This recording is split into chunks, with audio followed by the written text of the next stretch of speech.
Hello students, my name is Jogendra and today I am standing here on behalf of BM Public School. आज हम पढ़ने वाले हैं geography में chapter 1 our environment.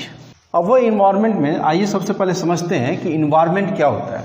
Environment everything, जब बात इन्वायरमेंट किया है तो everything on in around the अर्थ, हमारे अर्थ पर, हमारे अर्थ में और हमारे अर्थ के चारों जो कुछ भी है वो क्या है, इन्वायरमेंट है। यानी इन्वायरमेंट का मतलब हो गया हमारी सराउंडिंग। अच्छा, सराउंडिंग किसे कहेंगे? मान लीजिए आप मेरी बात कीजिए तो मैं क्या बन गया, सिस्टम, और मेरे आसपास में जो कुछ भी होगा वो क्या है, सराउंडिंग है। तो सिस्टम एंड सराउंडिंग, सराउंडिंग को ही क्या कहेंगे, इन्वायरमेंट कहेंगे। इन्वायरमेंट दो तरह का है, एक है नेचुरल इन्वायरमेंट और दूसरा है ह्यूमन इन्वायरमेंट। नेचुरल इन्वायरमेंट में लिविंग थिंग्स आएंगी और नॉन लिविंग थिंग्स आएंगी। जो लिविंग थिंग्स होगी वो बायोलॉजिकल बेस पे होंगी और जो नॉन लिविंग थिंग्स होगी वो फिजिकल बेस पे होंगी।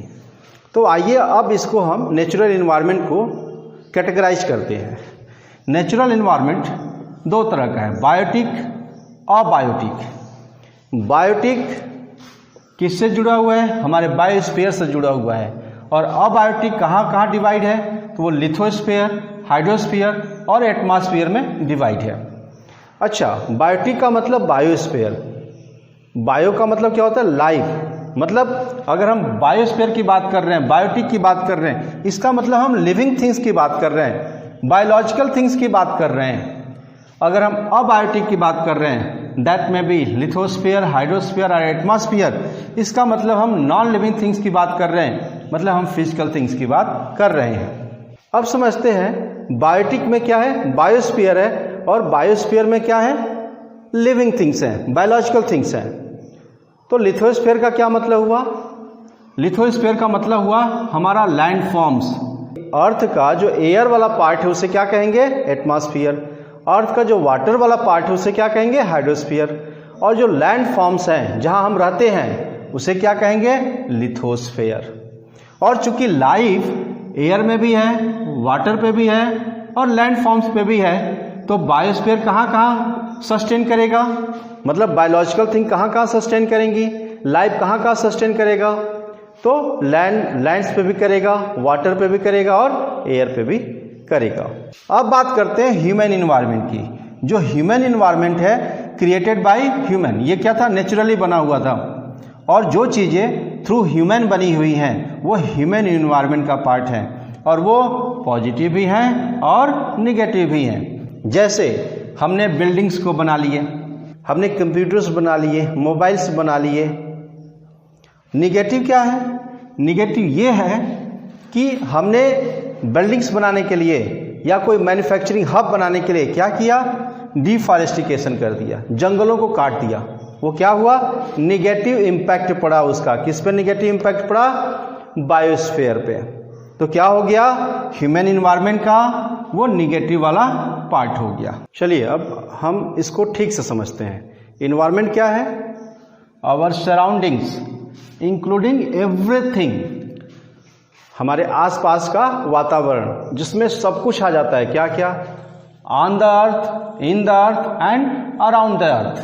तो what is environment, environment is our surroundings including everything on, in and around the earth. Environment में कितने तरह के इन्वायरमेंट हमने देखे, नेचुरल इन्वायरमेंट देखे और ह्यूमन इन्वायरमेंट देखे। नेचुरल इन्वायरमेंट में क्या था, biosphere, lithosphere, hydrosphere and atmosphere. ये सब क्या है, तो नेचुरल इन्वायरमेंट के मेन कंपोनेंट हैं। बायोस्फीयर क्या है, तो नेचुरल इन्वायरमेंट का एक मेन कंपोनेंट है। लिथोस्फीयर क्या है, तो नेचुरल इन्वायरमेंट का एक मेन कंपोनेंट है। इस तरह से सारे के सारे क्या है, नेचुरल इन्वायरमेंट के मेन कंपोनेंट्स हैं। अब बात करते हैं ह्यूमन इन्वायरमेंट की। ह्यूमन इन्वायरमेंट का मतलब वो इन्वायरमेंट मेड बाय ह्यूमंस, जो चीजें ह्यूमन के द्वारा बनाई गई हो सब के सब किस में आएंगी, ह्यूमन इन्वायरमेंट पे आएंगी, चाहे वो पॉजिटिव हो चाहे वो निगेटिव हो। सच है जैसे कि बिल्डिंग्स, डैम्स, मैन्युफैक्चरिंग यूनिट्स, ये सब क्या है, ये सब कंपोनेंट्स हैं किसके, ह्यूमन इन्वायरमेंट के, मेड बाय ह्यूमंस। अच्छा, हम ये भी देखें कि ये जो बायोस्फीयर, लिथोस्फीयर, हाइड्रोस्फीयर, एटमॉस्फेयर, इसका मतलब भी हमने देखा क्या था। बायोस्फीयर क्या है? Consist all life forms. Biosphere क्या है? Consist of all life forms on the earth. Earth पे कहाँ पे? लिथोस्फीयर पे, हाइड्रोस्फीयर पे और एटमॉस्फेयर पे। यानी लाइफ कहाँ पे है? लाइफ फॉर्म कहाँ पे है? लिथोस्फीयर पे है, हाइड्रोस्फीयर पे है, एटमॉस्फेयर पे है। तो इनमें जहां भी लाइफ फॉर्म एग्जिस्ट करता है दैट इज कॉल्ड बायोस्फीयर। अब बात करते हैं ये लिथोस्फीयर क्या है। लिथोस्फीयर क्या है? Outermost solid layer of the अर्थ। हमारे अर्थ का जो सबसे ऊपरी सॉलिड लेयर है उसे क्या कहते हैं? लिथोस्फीयर या क्रस्ट, जिसपे हम लोग रहते हैं। अब बात करते हैं हाइड्रोस्फीयर की। हाइड्रोस्फीयर क्या था? तो हाइड्रोस्फीयर का मतलब हुआ ऑल फॉर्म्स ऑफ वाटर।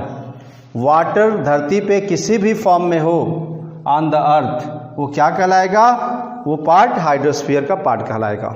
ठीक है, जैसे कि ओशन में वाटर है, रिवर्स में वाटर है, लेक्स में वाटर है, पॉन्ड्स में वाटर है, वेल में वाटर। तो जहां भी जिस भी फॉर्म में वाटर रहेगा वो किसका पार्ट बन जाएगा? हाइड्रोस्फीयर का पार्ट बन जाएगा। एटमॉस्फेयर का क्या मतलब है? एटमॉस्फेयर का मतलब है कि the layer of air that surrounds our earth, जिसने हमारे अर्थ को चारों तरफ से घेर के रखा हुआ है। हमारे अर्थ को चारों तरफ से घेर के किसने रखा है?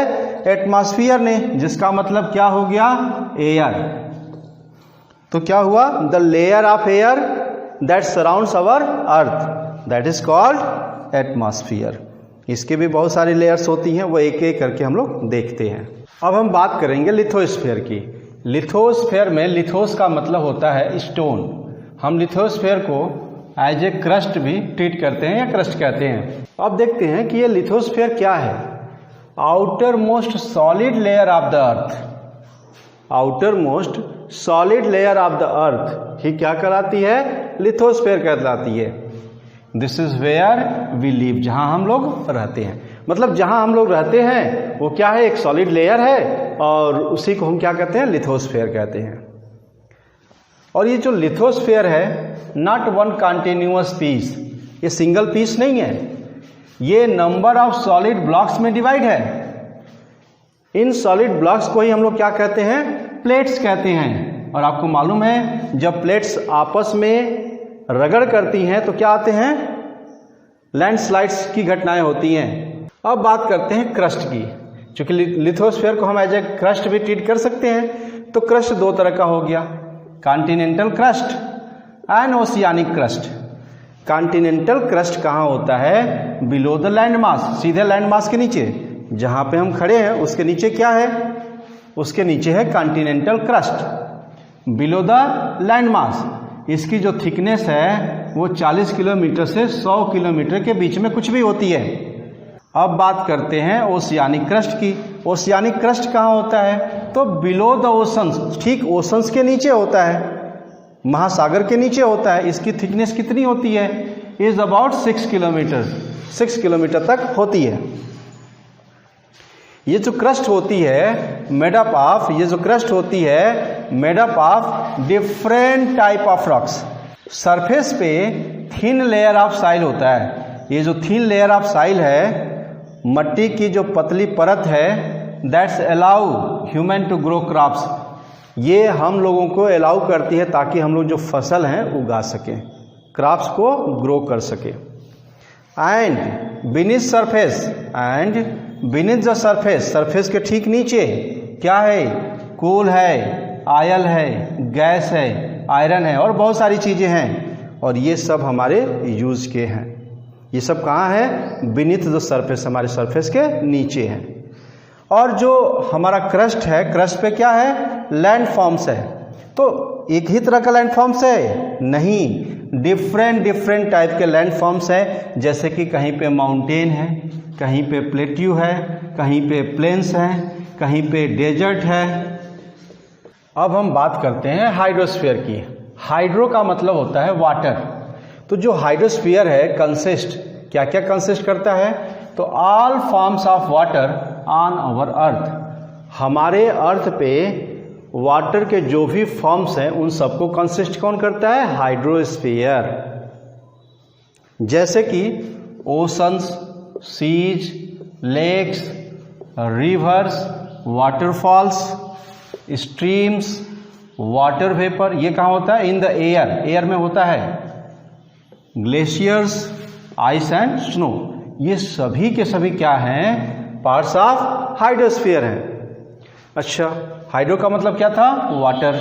We need water for domestic use and farmers need water for their crops. हमें अपने डोमेस्टिक यूज के लिए पानी की जरूरत है और जो फार्मर्स हैं उन्हें अपनी फसलों के लिए पानी की जरूरत है।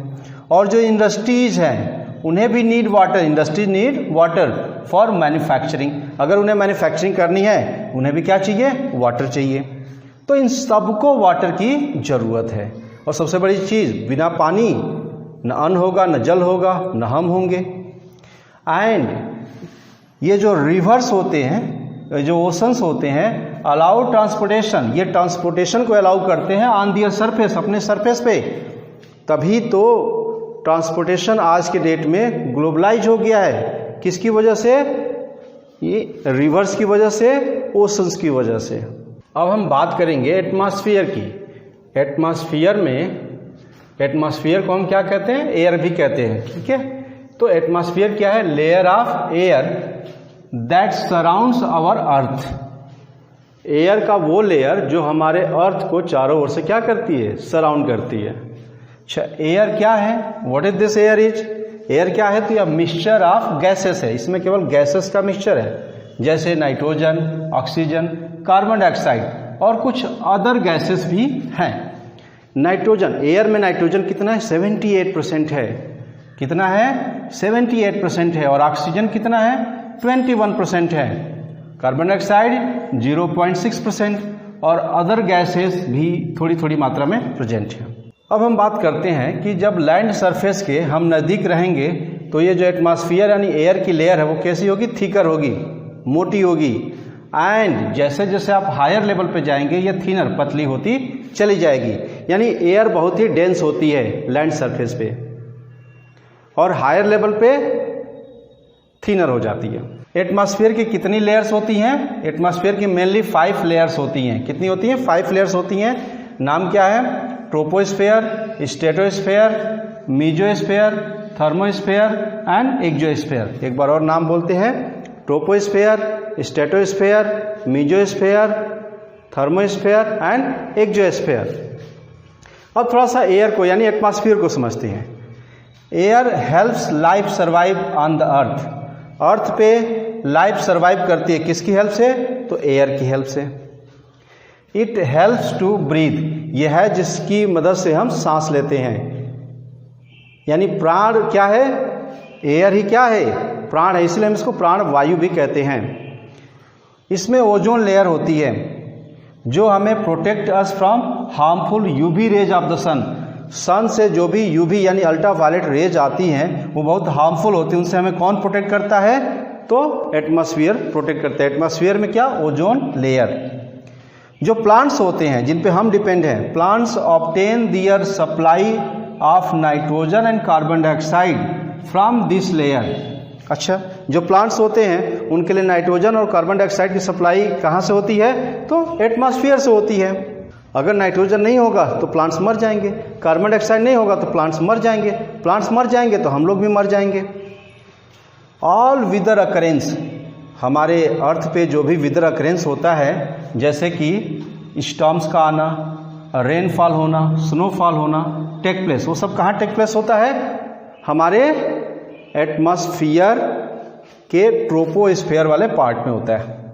यानी ट्रोपोस्फेयर वाले पार्ट्स में क्या आते हैं? स्टॉर्म्स आते हैं, रेनफॉल, स्नोफॉल होता है। और जो स्ट्रेटोस्फेयर है इसे हम क्या कहते हैं? ओजोन लेयर भी कहते हैं। और ये हमें क्या करता है? यूवी रेस से, सन से आने वाली अल्ट्रावायलेट रेस से हमें बचाता है। मीजोस्फेयर भाई आसमान से या एस्टेरॉयड बेल्ट से जितने भी मीटियोर्स फॉल होते हैं वो यहीं आके जल के नष्ट हो जाते हैं। अगर कोई मीटियोर धरती पे गिरता है तो तबाही भी मचा सकता है। थर्मोस्फेयर, आपने अक्सर नॉर्थ पोल साउथ पोल पे 2 घटनाएं देखी होंगी लाइट रिलेटेड। एक को हम बोलते हैं ऑस्ट्रियालिस ऑरोरा और दूसरे को बोलते हैं बोरियालिस ऑरोरा। तो जो ऑरोरा की फेनामेना है वो थर्मोस्फीयर पे होती है, और ये है आउटर लेयर, ठीक है। यहाँ पे एयर बहुत सी थिनर हो जाती है, क्या होती है, थिनर हो जाती है। तो हमारे नज़दीक में क्या है, ट्रोपोस्फीयर, उससे ऊपर स्ट्रेटोस्फीयर, उसके ऊपर मेसोस्फीयर, उसके ऊपर थर्मोस्फीयर, और सबसे ऊपर एक्सोस्फीयर। तो इस तरह से हमने देखा कि जो एटमॉस्फेयर, जिसका मतलब एयर होता है, how much important for us. चलिए अब हम बात करते हैं हमारे इकोसिस्टम के बारे में।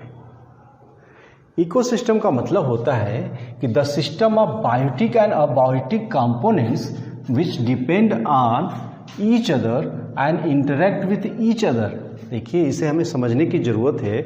जो इकोसिस्टम है वो क्या है, किस तरह का सिस्टम है। तो ये बायोटिक अबायोटिक कंपोनेंट्स का ऐसा सिस्टम है जिसमें दोनों एक दूसरे पे क्या है, डिपेंड हैं, और दोनों एक दूसरे से क्या हो रहे हैं, इंटरेक्ट हो रहे हैं। तो एक बैलेंस बना हुआ है, तो इकोसिस्टम ठीक है। ये इकोसिस्टम किसका पार्ट है, इकोसिस्टम बायोस्फीयर का पार्ट है। आप जानते हैं कि जो प्लांट्स हैं, एनिमल्स हैं, या जो फिजिकल इन्वायरमेंट हैं, ये एक दूसरे पे कैसे इंटरेक्ट, एक दूसरे से कैसे इंटरेक्ट कर रहे हैं, एक दूसरे पे कैसे डिपेंड रहे हैं, ये हमें समझने की ज़रूरत है। तो जो प्लांट्स हैं, जो एनिमल्स हैं, वो हमारे इकोसिस्टम के एलिमेंट हो गए, और जो water, air, soil, rocks, mineral, ये सब क्या हो गए, हमारे फिजिकल इन्वायरमेंट के एलिमेंट्स हो गए, जिसको हम अदर एलिमेंट बोल रहे हैं। तो ये जो इकोसिस्टम के एलिमेंट हैं, प्लांट और एनिमल, ये फिजिकल इन्वायरमेंट के जो एलिमेंट हैं, water, air, soil, rocks, mineral, इनसे क्या हो रहे हैं, इनसे इंटरेक्ट हो रहे हैं।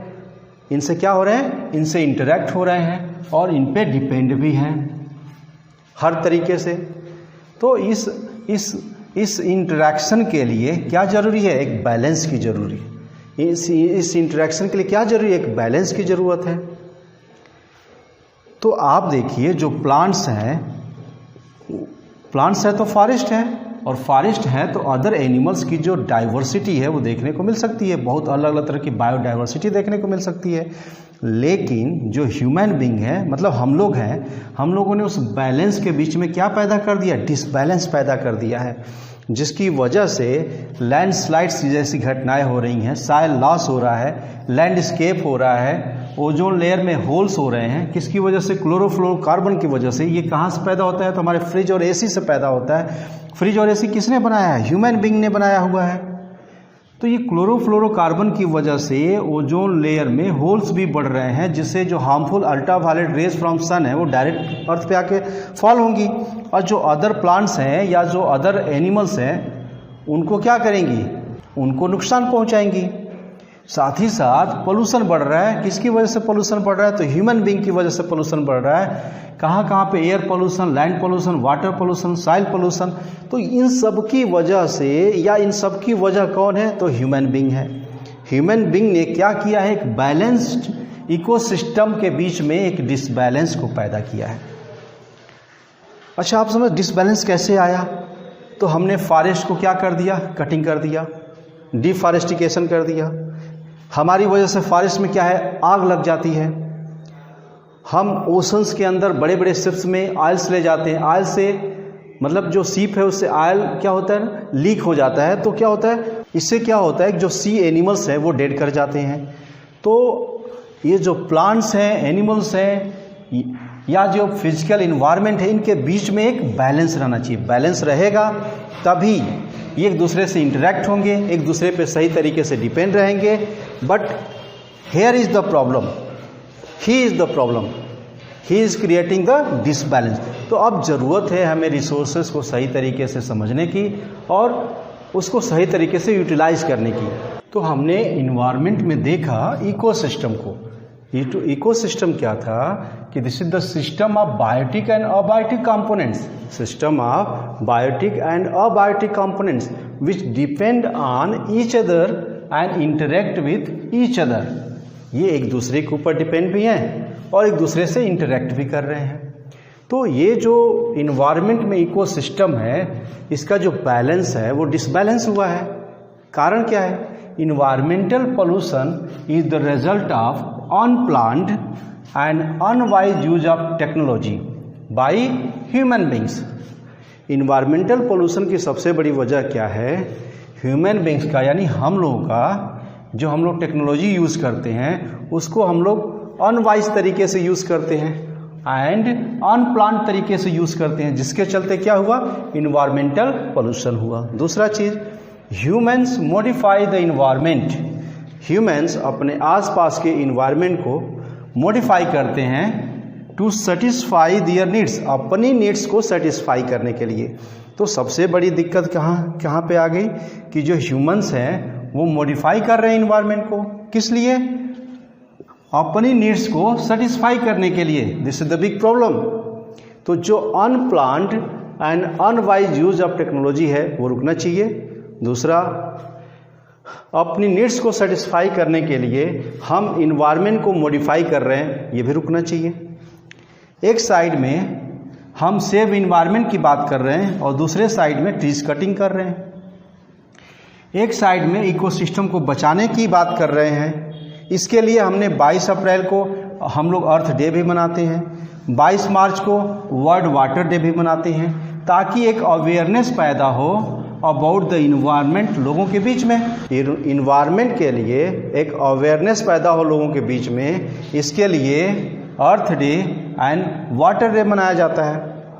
फिर भी चीज़ें बिगड़ रही हैं, वो बैलेंस नहीं हो रही हैं। किस वजह से? इस वजह से आज क्या ज़रूरत है, एक इकोलॉजिकल बैलेंस की ज़रूरत है, ताकि एक स्टेबल इन्वायरमेंट बन सके, मिल सके। जो डिफरेंट फॉर्म्स ऑफ लाइफ हैं वे एक दूसरे के एग्जिस्ट को अफेक्ट करते हैं, तो इनका बना रहना जरूरी है।